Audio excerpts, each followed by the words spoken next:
Welcome back to my real estate podcast with David Liberator. I'm your host, and today we're diving into a question I get asked all the time. Is Sarasota a buyer's market or a seller's market? And honestly, the answer isn't as straightforward as people think. So I've got David Liberator here who knows this market inside and out.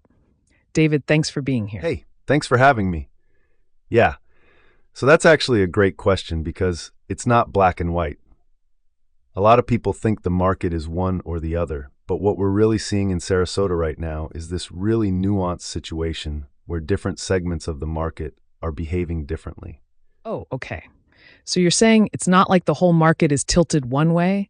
Like some neighborhoods or price points might favor buyers while others favor sellers? Exactly.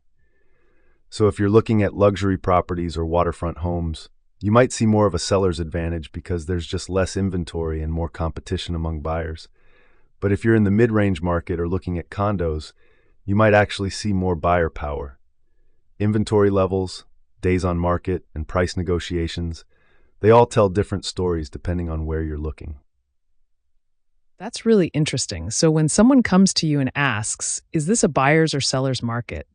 What's your honest answer? Like, what do you actually tell them? I tell them the truth. It depends on your specific situation. Are you selling a home that's priced right and in good condition? You probably have leverage. Are you a buyer with flexibility on timing and location? You've got options. But the real key is understanding the fundamentals, inventory levels, how fast homes are selling, and what prices are actually doing. That's where you get your real answer.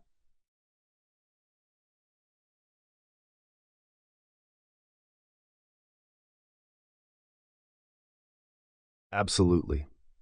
And that's why I always tell people, don't get caught up in the headlines about whether it's a buyer's or seller's market. Instead, focus on what the numbers are telling you in your specific neighborhood, your price range, and the type of property you're dealing with. That's where the real insight is. I love that approach. It's so much more practical than just accepting some blanket statement. Well, David, this was really helpful.